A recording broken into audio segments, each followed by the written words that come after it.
ओम शांति। सितंबर 2023 की अव्यक्त इशारे। आज पार्ट 2 है।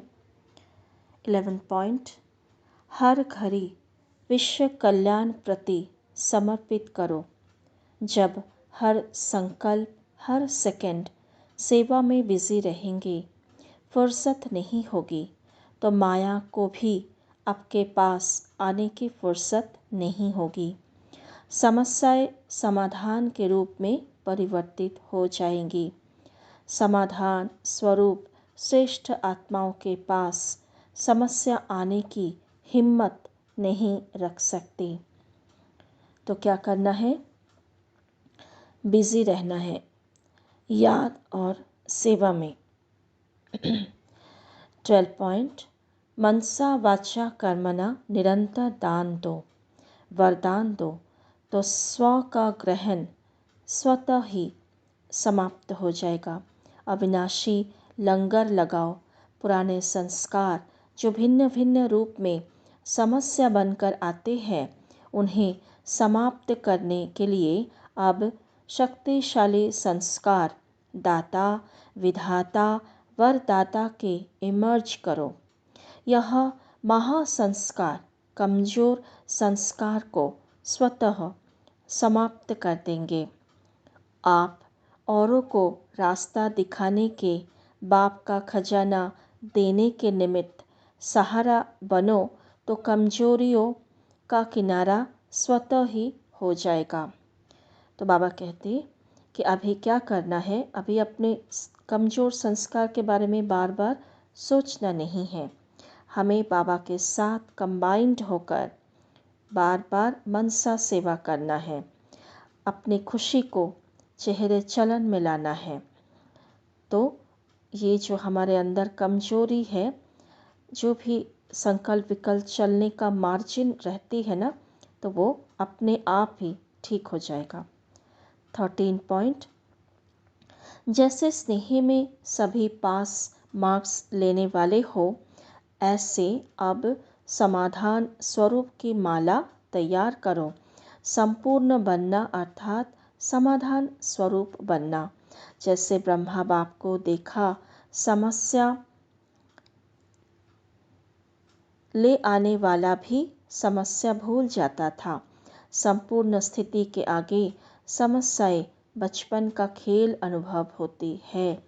तो फॉलो फादर कर अपनी संपूर्ण स्थिति में स्थित रहो।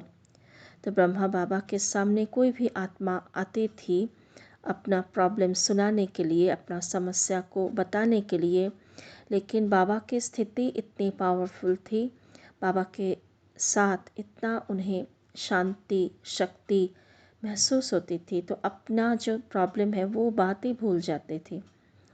तो बाबा कहते ऐसे हमें भी बनना है। 14 पॉइंट। मास्टर सर्वशक्तिवान के आगे कोई भी समस्या आ नहीं सकती। जैसे हाथी के पाँव के नीचे अगर चींटी आ जाए तो दिखाई देगी क्या? तो यह समस्याएं भी आप महारथियों के आगे चींटी समान है। उन्हें खेल और खिलौना समझो तो खुशी में रहेंगे। कितनी भी बड़ी बात छोटी हो जाएंगी। बाबा ने हमें स्वमान दिया। हम कोई साधारण नहीं, हम महारथी मास्टर सर्वशक्तिवान आत्मा है। तो बाबा कहते ऐसे अगर बार बार खुद को याद दिलाएंगे तो सारे शक्तियाँ इमर्ज रहेगी, तो सारी बातें, सारे समस्याएं, विघ्न खेल अनुभव होगा। 15 पॉइंट। कोई भी खिटखिट का कारण होता है तो मैं मेरा तेरा, लेकिन बाप को सामने रखकर दिल से मेरा बाबा कहो तो कोई भी खिटखिट व समस्या सहज समाप्त हो जाएगी। सदा निर्विघ्न बन तीव्र पुरुषार्थ से उड़ती कला का अनुभव करते रहो तो बहुत काल की निर्विघ्न स्थिति, मजबूत स्थिति सब मजबूरियों को सहज समाप्त कर देगी। तो बाबा को सब कुछ समर्पित कर देना है। बार बार दिल से सब कुछ तेरा करते जाना है और सिर्फ मेरा बाबा।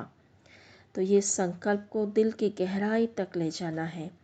तो बाबा हमारे साथ रहेंगे, साथी बनकर रहेंगे, तो हमारी स्थिति कैसी होगी? निर्विघ्न। 16 पॉइंट, एक साक्षीपन, दूसरा त्रिकालदर्शी। यह दोनों स्टेज महारथियों की होने के कारण कोई कितने भी विकराल रूप की परिस्थिति हो या बड़े रूप की समस्या हो, लेकिन अपनी स्टेज ऊंची होने के कारण वह बिल्कुल छोटी लगेगी, बड़ी बात अनुभव नहीं होगी और न विकराल अनुभव होगी।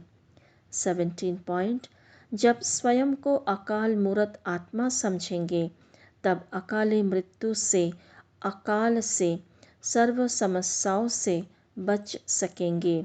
मानसिक चिंताएं, मानसिक परिस्थितियों को हटाने का एक ही साधन है, अपने इस पुराने शरीर के भान को मिटाना। देह अभिमान को मिटाने से सर्व परिस्थितियां स्वतः मिट जाएगी।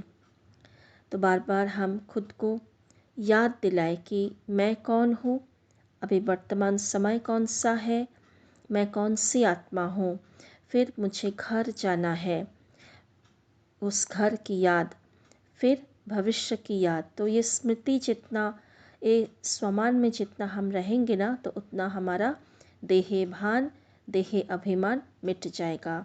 और बाबा ने कहा जब देह भान, देह अभिमान मिट जाएगा तो कोई भी समस्या नहीं रहेगी, अपने आप ही वो चला जाएगा। 18 पॉइंट, अपने संकल्पों के तूफान व कोई भी संबंध द्वारा, प्रकृति व समस्याओं द्वारा तूफान व विघ्न आते हैं तो उनसे मुक्ति पाने के लिए योग युक्त, युक्ति युक्त बनो। जब तक योग युक्त नहीं तब तक विघ्नों से युक्त हो। योग युक्त आत्माएं तूफान को भी तोहफा बना देती है। तो हमारी स्थिति कैसी है चेक करने की बात है। या तो हम बाबा के साथ रहेंगे, योग युक्त रहेंगे, या फिर हम विघ्नों के साथ रहेंगे, माया के वश होंगे। तो जब माया के वश होंगे तो विघ्न आएगी, छोटी सी बात भी बहुत बड़ा अनुभव होगा।